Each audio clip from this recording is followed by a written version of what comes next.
안녕하세요. 건강 365 아나운서 최인경입니다. 자궁근종은 여성들에게 흔한 종양입니다. 양성 질환이죠. 아무 증상이 없는 경우도 많고요. 월경량이 많아질 때도 의심할 수 있습니다. 근종의 위치나 크기에 따라 여러 증상이 나타나기도 하는데요. 크기 변화를 관찰하기도 하고 수술적 치료가 고려되기도 합니다. 기준이 뭘까요? 오늘은 자궁근종의 치료 기준과 치료법을 알아봅니다.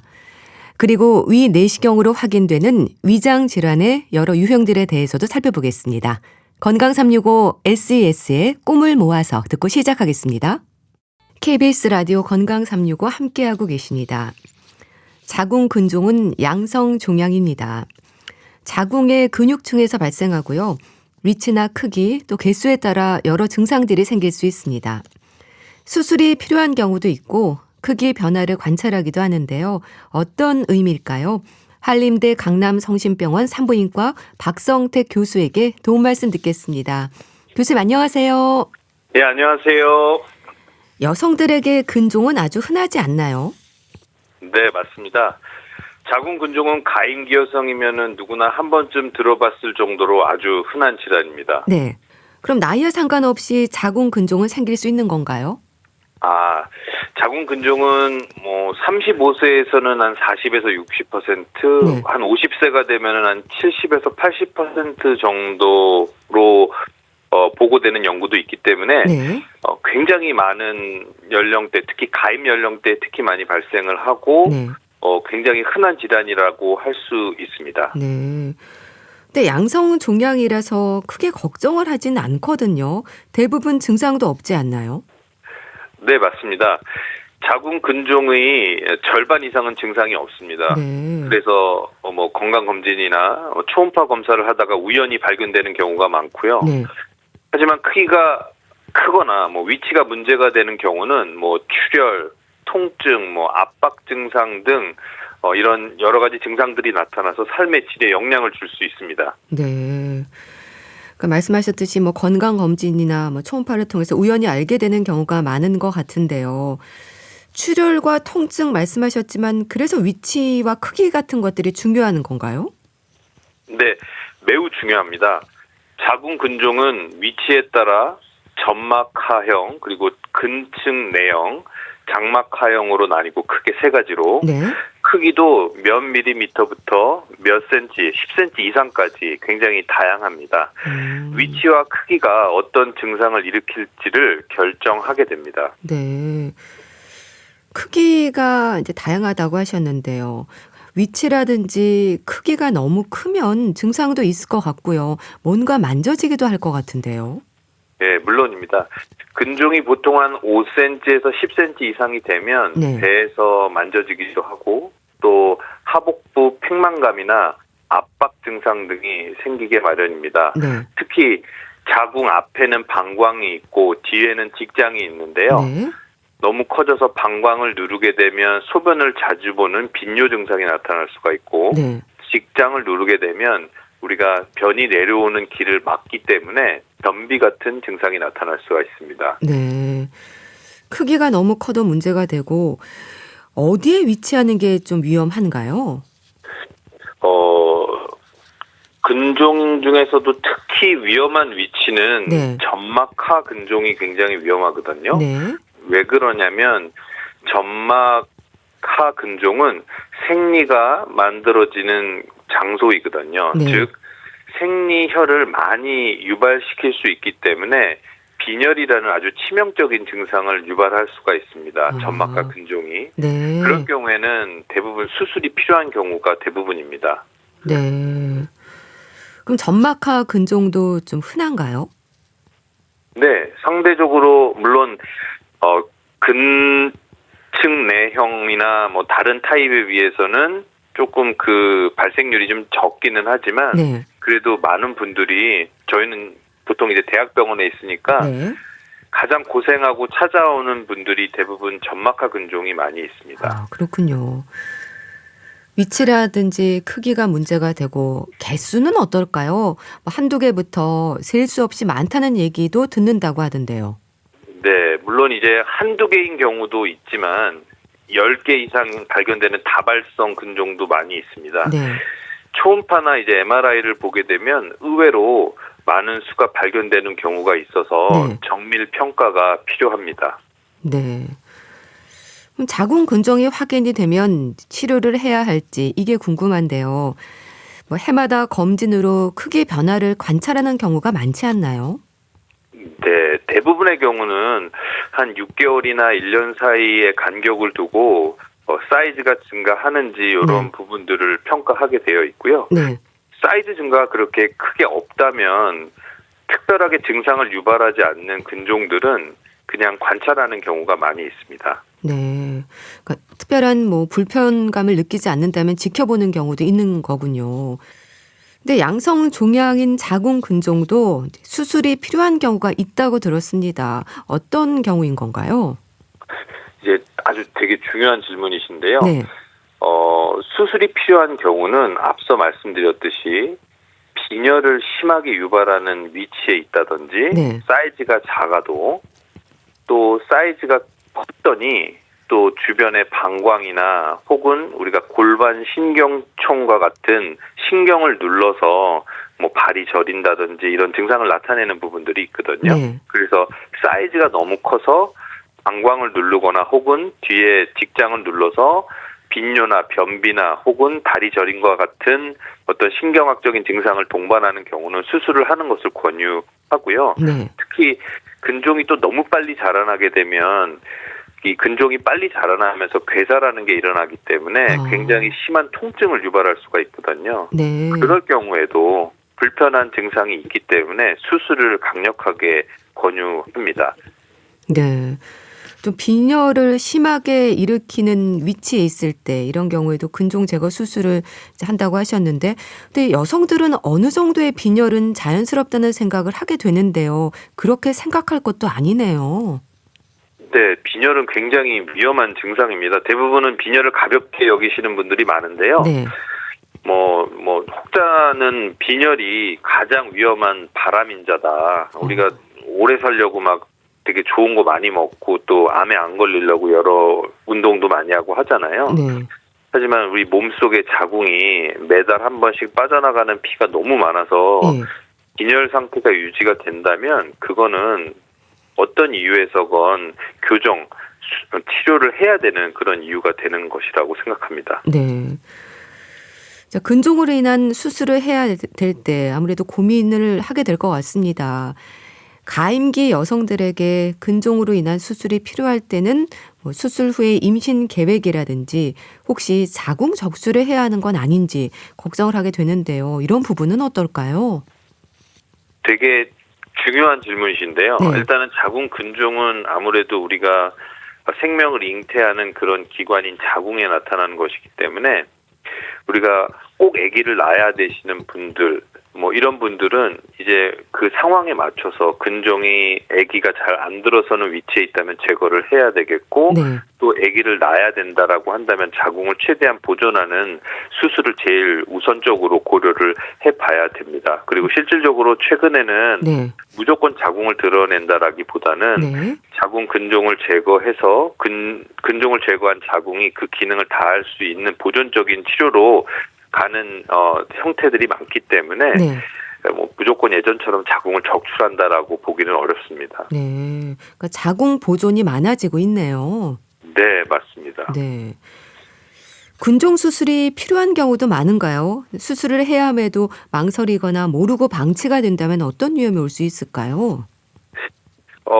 일단은 제일 중요한 거는 산부인과를 조금 그러니까 좀 문턱이 좀 낮아져야 된다. 그러니까 환자분들이 이제 내가 자궁 근종이 있으면 좀 더 자주 체크를 받으시는 게 좋고요. 네.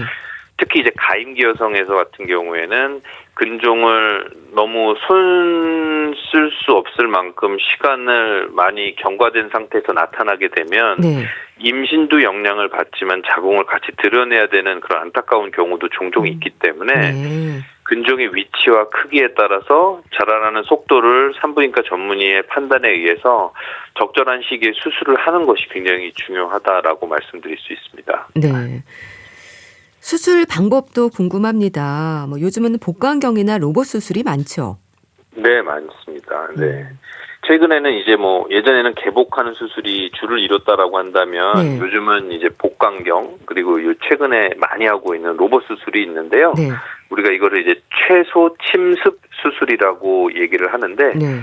당연히 배를 크게 째는 개복보다 회복 속도도 빠르고 또 흉터가 작아서 선호도가 굉장히 높습니다. 네. 최소 침습 수술 얘기하셨는데요. 뭐 최소 침습, 미세 침습이라는 말을 하지 않습니까? 어떤 의미가 있는지 궁금해하는 분들이 많습니다. 네, 일단은 말 그대로 몸에 가하는 손상을 최소화하는 수술법입니다. 네. 그래서 출혈과 통증이 적고 당연히 그리고 또 회복이 빠르며 일상 복귀가 빠른 것이 가장 큰 장점이라고 말씀드릴 수 있죠. 네.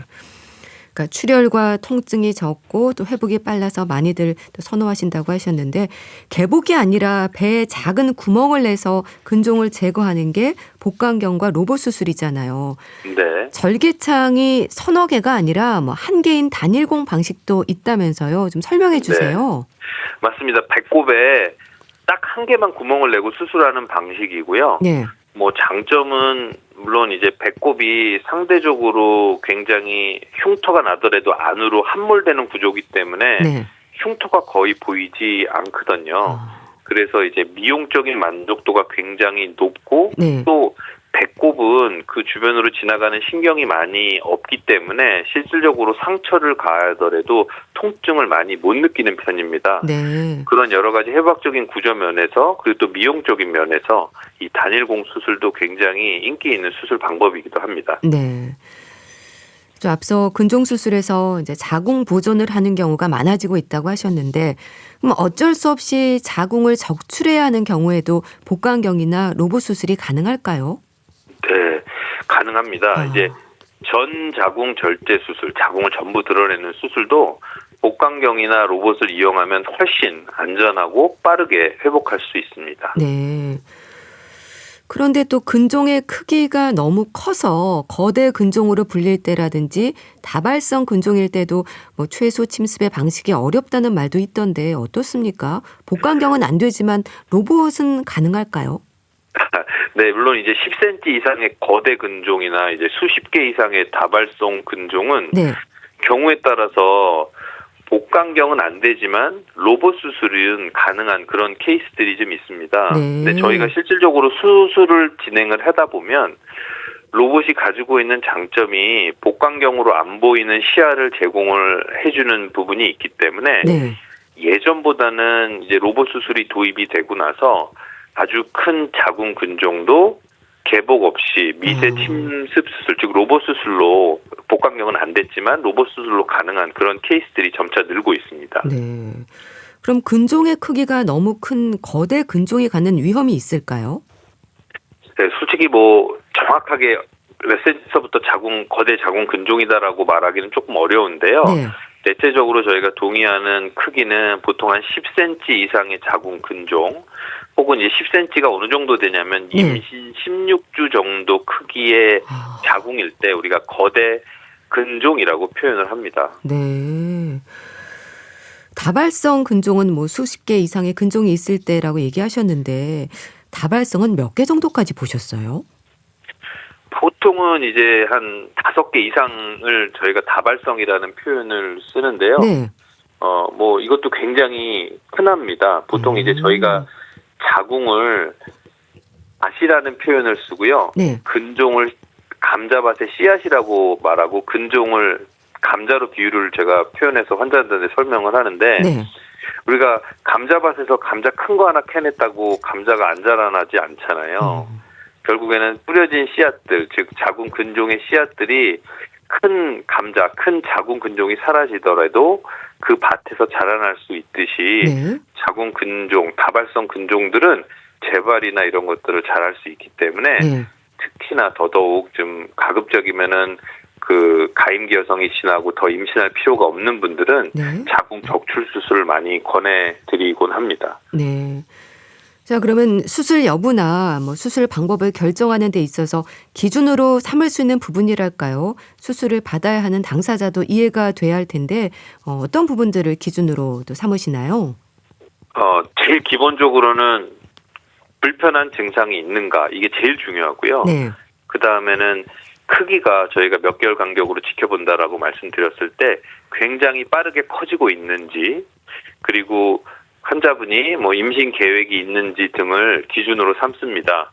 그리고 무엇보다도 환자 본인이 느끼는 불편한 증상들에서 벗어나고 싶고자 하는 마음이 있어야 수술을 받아들이게 되는 것 같고요. 네.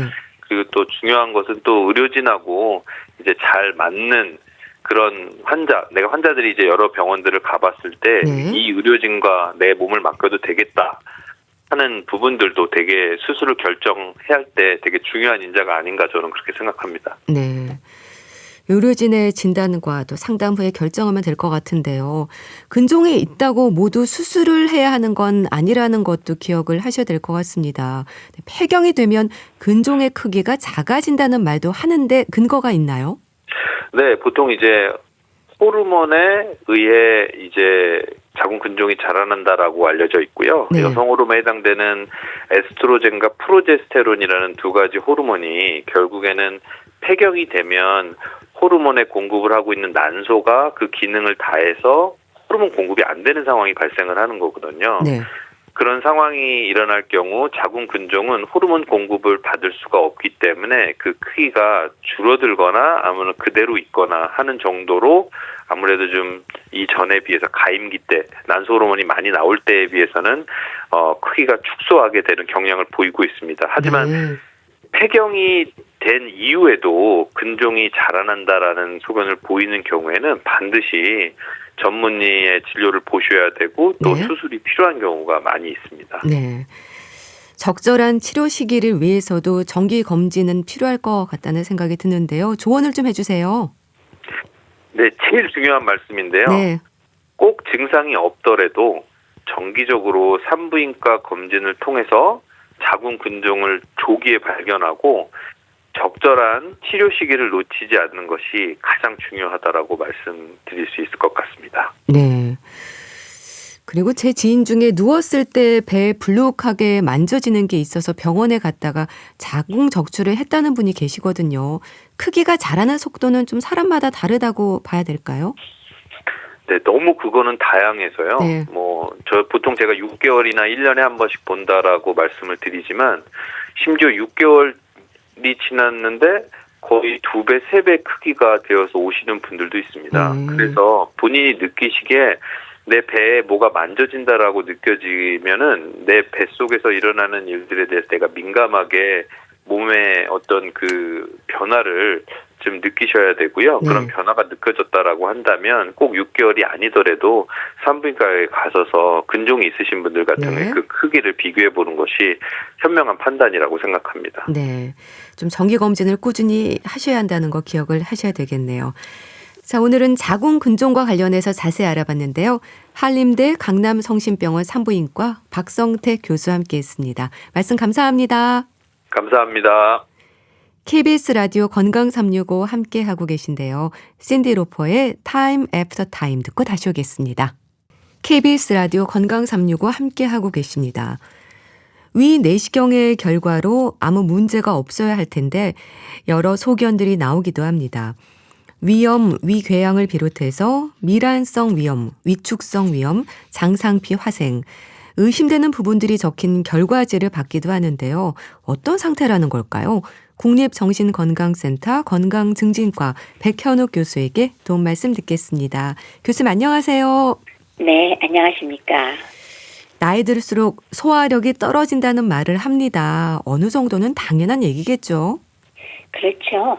아무래도 노화가 진행되면서 장기의 기능도 노화가 돼서 떨어지게 되잖아요. 네. 그래서 소화불량이 생기거나 설사변비가 잦아지거나 이건 뭐 당연한 거고요. 그 결과로 왜 위의 경우는 위축성 위염이 증가하는 것도 분명히 노화와 관련돼서 많아지고요. 네. 그 결과로 또 위산 분비도 줄어들고 소화효소 분비량 감소하니까 그런 것들이 다 원인이 됩니다. 근데 조금 흥미로운 건 최근에 면역세포가 늙은 것 때문에 특히나 그렇다라는 연구 결과가 있어서 그런 건 좀 재밌는 결과인 것 같아요. 그래서 건강한 노년을 위해서 면역 체계가 젊어야 된다는 거. 이것도 어떻게 보면 또 왜 당연한 얘기기도 하는데 네. 연구 결과가 나왔다니까 좀 흥미롭습니다. 네. 그런데요, 사실 타고나기를 위가 약하다는 말도 하고요. 나이가 들었는데도 나는 소화에 아무 문제가 없다 이렇게 얘기하는 분도 있습니다. 이런 부분들은 어떻게 생각하면 될까요? 타고난 위장이라는 게 있는 걸까요? 당연히 유전적 요소가 매우 중요하죠. 네. 지금 말씀하신 타고난 위장이라는 거는 바로 그렇게 유전적으로 부모님한테 물려받은 그런 면을 이야기하는 것으로 생각이 되고요. 네. 그것 외에도 사실은 이제 후천적인 원인, 식습관, 스트레스, 음주, 흡연 이런 것들이 상당히 중요하긴 하지만 역시나 유전적인 요소는 매우 중요하다고 할 수가 있겠습니다. 네. 요즘은 위 내시경 2년에 한 번 정도 정기적으로 받는 분들도 많아졌습니다. 일반적으로 위 내시경의 권고 사항이 어떻게 되나요? 위암이 우리나라가 아직도 굉장히 많은 나라 아닙니까? 네. 옛날보다 줄어들긴 했지만요. 그래서 1차적으로 위암의 조기 발견을 위해서 국가 검진에서 40세 이후에 모든 성인에게 위 내시경 검사를 사실 해드리죠. 보통 2년에 한 번 국가 검진으로 검사가 가능한데 네. 그 대상은 기본적으로 증상이 현재 없지만 정기적으로 검사를 한다는 그런 의미로 위암 선별 검사 목적으로 진행하게 됩니다. 네. 그렇지만 조금 예외적으로 위암의 고위험분들이 있거든요. 위암의 가족력이 있다거나 이미 위축성 위험이 있다거나 네. 이런 경우는 2년이 아니라 매년 받는 것을 권장하고 있고요. 네. 물론 우리가 지내면서 예를 들면 갑자기 배가 많이 아프다거나 네. 피를 토한다거나 위장관 출혈이 의심된다거나 아니면은 역류성 식도염이 있나를 확인하기 위해서나 혹은 연화곤란 이런 다른 문제점이 있을 때는 네. 당연히 담당이 주치 판단에 따라서 검사를 받아야 되겠죠. 네. 그렇게 위 내시경을 꾸준히 받으면 참 다행인데, 근데 우리나라 사람들에게 위장 질환은 이제 말씀하셨듯이 아주 흔하지 않습니까? 그래서 또 내시경 결과로 위험 소견이 나와도 대수롭지 않게 여기는 경우가 많거든요. 어떨까요? 일부는 맞고 일부는 좀 집중해야 되고요. 네.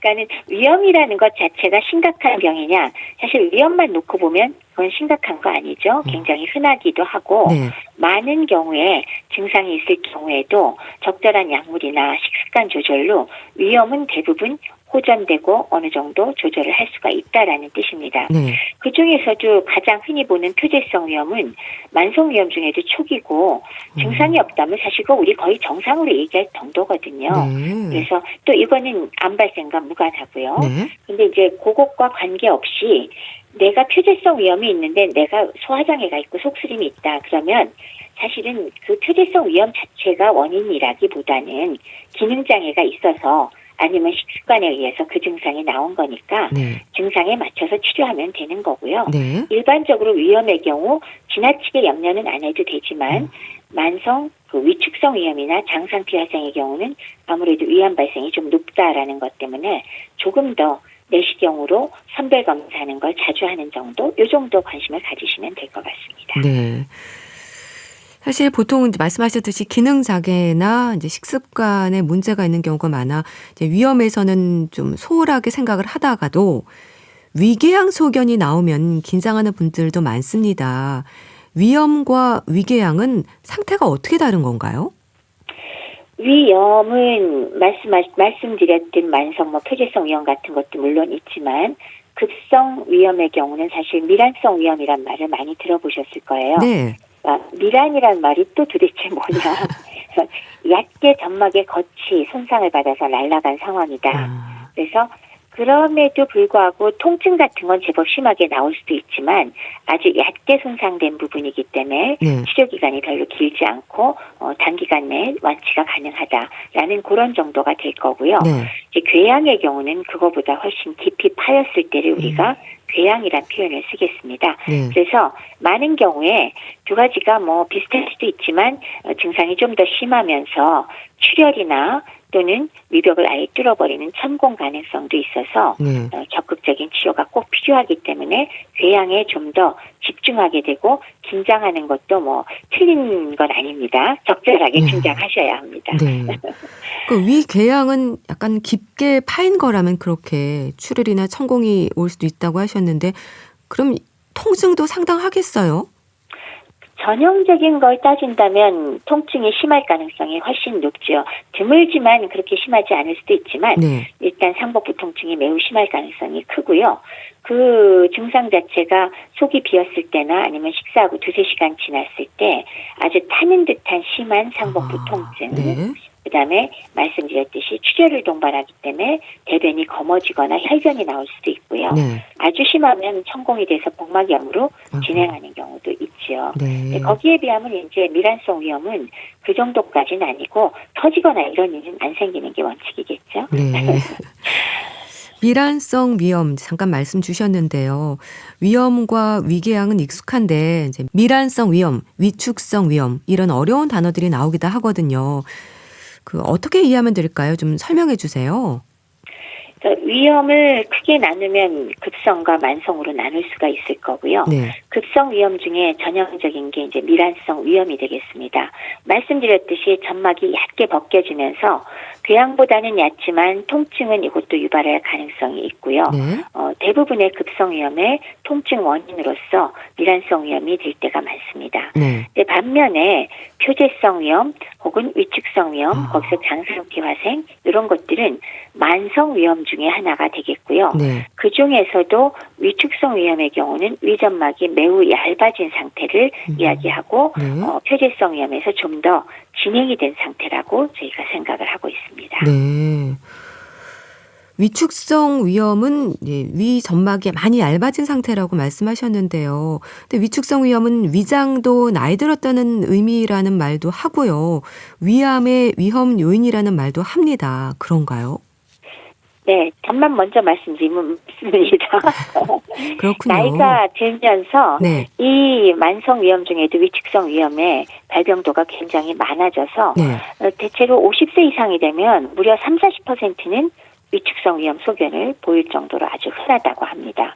그리고 원인을 따지면은 역시 1번이 식사 습관, 네. 그리고 두 번째가 헬리코박터 감염 이런 것들이 원인이 되면서 진행 속도 얼마만큼 빨리 위축성 위염이 되고 많이 진행되느냐 하는데 개인 차이를 보인다고 하거든요. 네. 그리고 위축성 위염은 위산분비가 적어지기 때문에 소화력이 저하되는 경향도 있고 네. 비타민 B12, B12 흡수가 저하되는 경향을 보이기도 하는데 더해서 위암 발병률이 아무래도 높고요. 네. 많게는 6배까지도 증가한다고 하니까 따라서 위축성 위염이 있으면 일반적으로 위암 선별 검사를 2년에 한 번이 아니라 매년 위내시경 검사를 받는 것을 저희가 권고하고 있습니다. 네. 그럼 미란성 위염과 위축성 위염 소견이 나오면 그럼 어떻게 해야 하나 이런 생각부터 들거든요. 추가 검사를 해야 하는 건가요?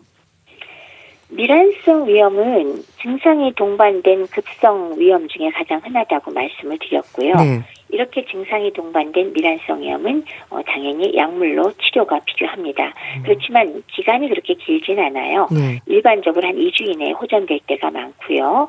식습관을 기본적으로 조절을 하면 호전도 더 빠를 수 있고 또 자꾸 재발하는 걸 충분히 막을 수가 있습니다. 네. 물론 이제 미란성 위염의 경우는 원칙상 조직 검사 같은 걸 하지 않아도 될 때가 많지만 검사할 때 주변의 동반 변병이나 모양에 따라서 조직 검사를 하는 경우가 당연히 있을 수 있습니다. 네. 즉 단순 위염인지 아니면 위염의 전 단계 상태인 선종 증상 같은 경우를 구별하기도 하고 네. 또 조기 위암을 또 구별해야 될 경우가 있거든요. 그래서 그거는 이제 진행하는 의사 선생님이 판단하셔서 필요에 따라서 조직 검사를 진행할 때가 있어요. 네. 근데 이것과 이제 비교해서 위축성 위염의 경우는 대부분 직접적인 위증상과는 관련이 없거든요. 네. 그렇지만 앞서 말씀드렸듯이 만성 위염 중에서 표재성 위염에서 좀 더 진행된 상태로서 이 상태 자체가 위암의 발병 가능성을 높인다고 말씀드렸잖아요. 네. 그래서 정기적인 위 내시경 검사를 조금 자주 받는다. 대략 40세 이후에 일반적으로 2년에 한 번 받는 위 내시경 검사를 네. 특별한 증상이 없더라도 1년에 한 번씩 받는 것을 권한다. 이 정도를 기억하시면 될 것 같습니다. 네. 그런데 건강검진에서 이제 추적 관찰, 추가 검사, 뭐 의료진과의 상담 이런 소견이 나오면 좀 불안해집니다. 소견서에 이렇게 나왔을 때 어떻게 하라는 건지 사실 잘 모르기도 하고 스트레스를 많이 받게 되거든요. 그럼 네. 위 내시경 외에 더 자세한 검사들을 받아야 하는 건가요? 말씀하셨다시피 자세한 검사가 필요하다는 거에 사실 우선 큰 것 중에 우리 내시경 검사를 받으러 가서 처음에 이제 이거 기계가 들어갔다 나오는 보고 사진 찍는 걸로 끝난다고 생각하는 내시경 검사에서 네. 갑자기 끝나고 났더니 뭐 이런 검사를 더 했으니까 결과를 나중에 보러 오십시오. 그런 검사들이 있잖아요. 네. 그거에 크게 봐서 두 가지가 하나는 헬리코박터 검사가 되겠고요. 하나는 조직검사로서 암이나 위암의 전구 증상이 아닌가 네. 확인하는 검사를 보통 할 때가 많죠. 네. 그래서 추가 검사라면은 사실 내시경 하는 시점에서 이 두 가지를 볼 때가 많은데 특히나 헬리코박터는 위궤양의 원인이 될 수도 있고요. 네. 그리고 또 하나는 위암의 발병 원인 중에 하나라고 우리가 여기고 있잖아요. 그래서 역시나 진행하는 그 의사 선생님, 소화기 내과 전문의 판단에 의해서 내시경 전문의 판단에 의해서 필요하면 헬리코박터 검사를 시행하고 필요하다면 거기에 대한 헬리코박터 치료를 하는 경우가 있을 수 있겠습니다. 네. 그리고 말씀드렸다시피 조직검사 자체는 이게 위암이나 혹은 위암 전구체인지 아닌지를 구별을 해서 좀 더 자주 혹은 뭐 단기간 내에 다시 한번 내시경 검사가 필요한지 네. 아니면은 내시경적으로 뭐 일부 절제, 점막 절제술 같은 것을 할 필요가 있는지 네. 아니면 심지어는 조기암 같은 경우에 뭐 더해서 외과 수술까지 필요한지 이런 것들을 판단하기 위해서 조직 검사를 하고 그것에 맞추어서 결론을 내려야 되니까 지금 제가 말씀드리면서 일괄적으로 얘기하기는 어렵죠. 네. 상황 따라 다르지만 일반적인 추가 검사는 헬리코박터 검사와 그리고 조직 검사를 시행할 수 있다라는 말씀을 드릴 수 있습니다. 네. 헬리코박터 검사와 조직 검사를 시행할 수 있다고 하셨는데 그럼 헬리코박터균 양성이 나왔음에도 치료를 받지 않고 그냥 두면 위험할 수 있는 거네요.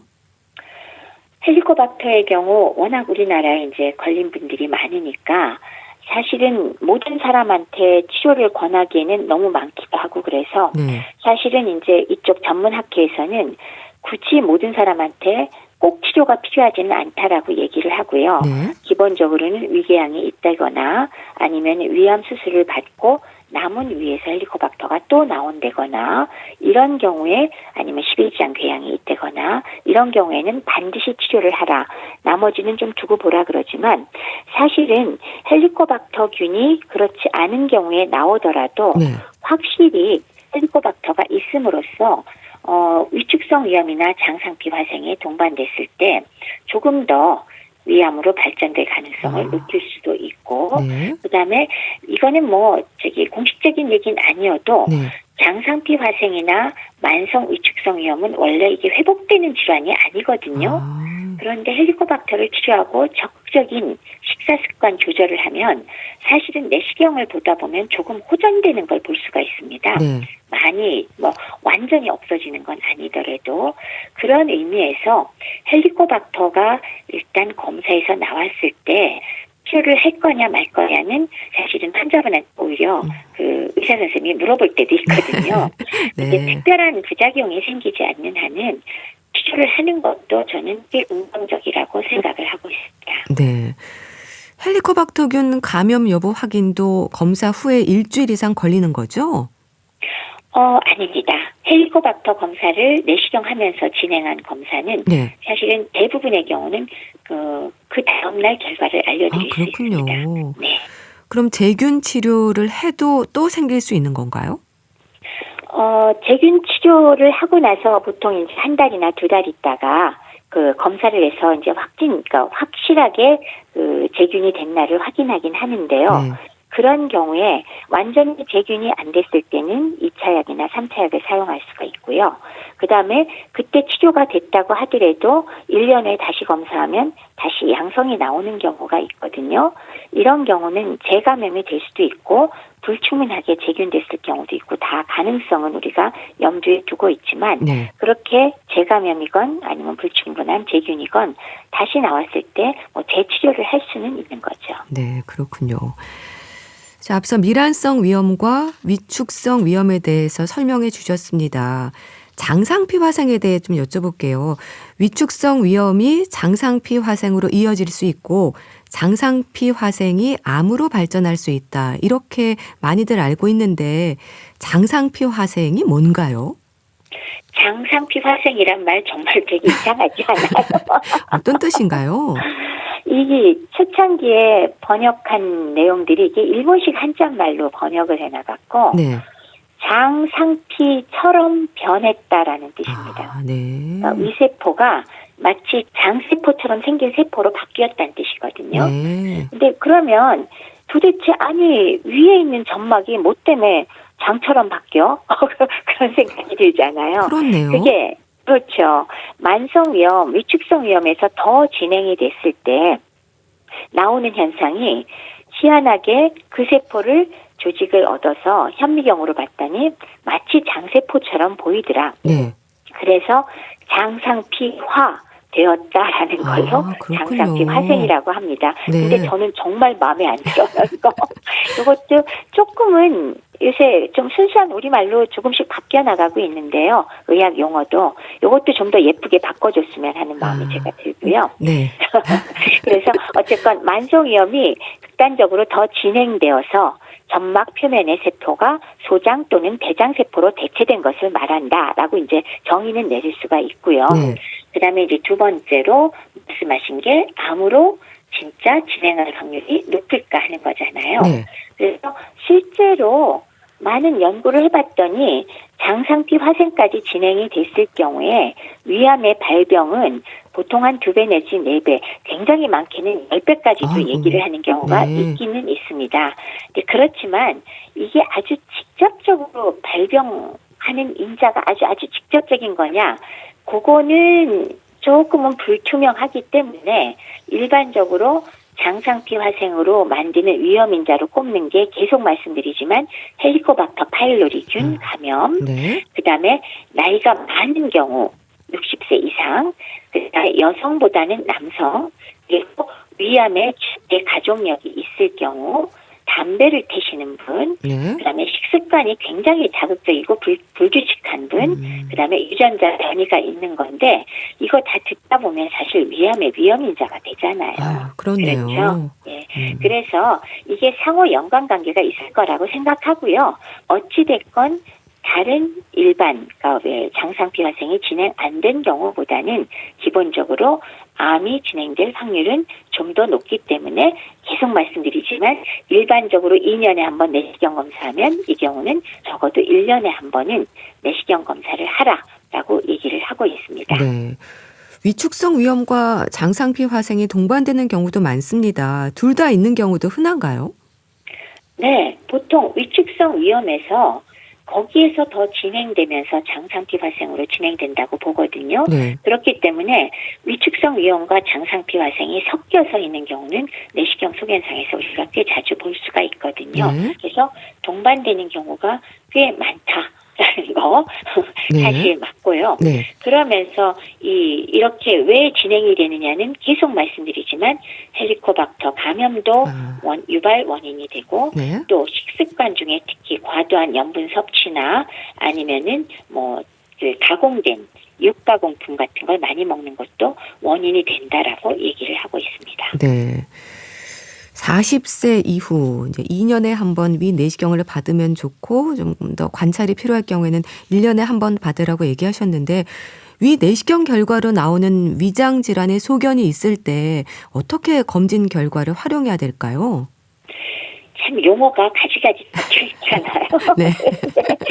그렇게 적혀 있어도 쭉 읽다 보면 사실은 상당수는 별로 심하지 않은 염증성 소견이거나 그냥 주기적으로 추적 관찰만 하면 문제가 없는 병이 사실은 훨씬 많습니다. 네. 그래서 그거 너무 혼자서 꿍꿍 앓지 마시고요. 네. 그냥 소화기내과 전문의 진료를 받고 현재 나한테 맞는 게 뭔지 적절한 치료 계획을 세우는 것이 사실 가장 안전하거든요. 네. 근데 매년 비슷하게 나오면 사실 그거는 뭐 우리도 아니까 그건 굳이 따로 받지 않아도 되지만 네. 처음 내시경을 받고 나서 결과가 완전히 확신이 안 선다. 그럴 때는 소화기내과 전문의 진료를 통해서 정확하게 치료 계획을 세우고 앞으로 어떻게 하면 좋겠다는 말씀을 한 번은 상담을 받고 받으시는 게 좋겠습니다. 네. 위 건강을 위한 예방 계속 식습관이 불규칙한 부분들이 문제라고 하셨는데 역시 식습관 관리가 필요한 걸까요? 그럼요.